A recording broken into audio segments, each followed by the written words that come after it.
This is going to be a simple one, folks. We're talking about hamburgers, but it's one of those things that, well, sometimes the bun doesn't hold up, sometimes the bun's not right. The hamburger turns into a meatball sometimes, and sometimes people like to put things in a hamburger that doesn't help you out very much. So here we go. I've got ground meat. I'm not showing this because I got it at Heinen's, I did, but I'm showing this because it says 85% lean and 15% fat. Now you can get it leaner if you want, but if you're looking for that juicy, really good hamburger that's got a little bit of crisp on the outside, I would get it a little higher fat content, even as high as 20%. Now to make it, the other thing to do is I wouldn't put a whole bunch of stuff in it. People put ketchup inside of them, and when they do that, I tell you what happens is it burns when it's on the grill, so that's not a great idea. So what I do is I put my burgers in one of these things like this. It's pretty easy to do. Okay, it's not going to make it in this burger, but anyway, I got that in there. So look, it's 1.5 pounds, right? So 1.5 pounds, I want 1/3 burgers, 1.5 pounds, so I make 5 little spaces in here like this. You can see underneath there I got lines, and that's how I know 1/3 pound burgers. So it's pretty easy to do. If you want 1/4 pound, you make an extra couple lines, and there you go. Okay, so that's in there, right? So what I'm trying to say is I don't overwork the meat and press it all over the place, because when you do, you get a burger that is too hard, and then the juices don't flow through it. It's just sort of like a hard piece of something.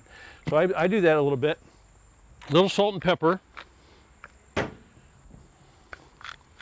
Herb got me these, they're beautiful.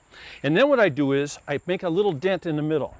And the reason I make a little dent in the middle, do you ever notice when you cook these burgers, they puff up in the middle and all of a sudden they turn into a meatball? So what I'm trying to do is I'm trying to push it out a little bit bigger than the circumference of my bun. That way it's not a ball in the middle of the burger.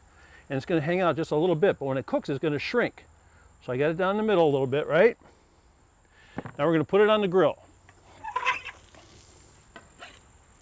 And it is on the grill. Now right here what I've got, folks, is I've got the burger that I made ahead of time. So there it is. You see the juice on the top coming out?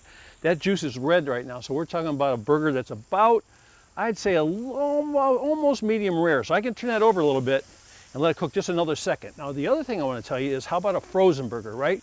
Here's a frozen burger here, folks, and you don't thaw them before you cook them. Do not thaw them. You put them on frozen and season them.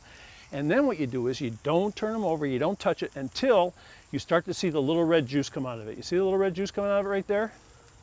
That means, my friends, that burger is ready to turn. Does that look like a home run or what? That's how you do it. So that one's going to cook a little bit. We know this one is done now, so we're going to bring it out.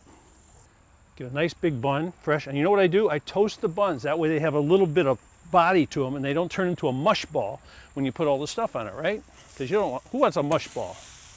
So see how big the burger was and what size it is now? So there we got that. You can put the cheese on now and the cheese will melt. You know what happens if you put the cheese on in the grill? It's going to melt off the burger and go down into the coals. Not cool. Okay, some other things we're going to put on here. I like onion. If I eat onion, my wife won't talk to me the rest of the day, so somebody else can bite this one. I've got some pickles. I love dill pickles on here. I've got a little mater. Look at that big, beautiful mater. A little more salt for the mater. A little more pepper. A little lettuce. And this lettuce is really nice. It's that nice lettuce that grows like in water. Buy it at the grocery store. Put the burger on the top. Put it in the middle.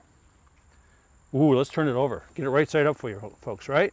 Okay, now as that sits, you don't want to bite it right away. If you bite it right away, all the juice is going to run out. It's going to be all over the plate. It's going to ruin your French fries.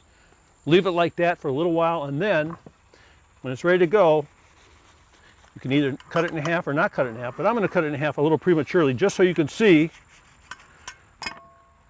what's going on in downtown Burgerland at Chateau Moss. Hey, we have a whole lot more, some more grilling tips for the weekend coming your way.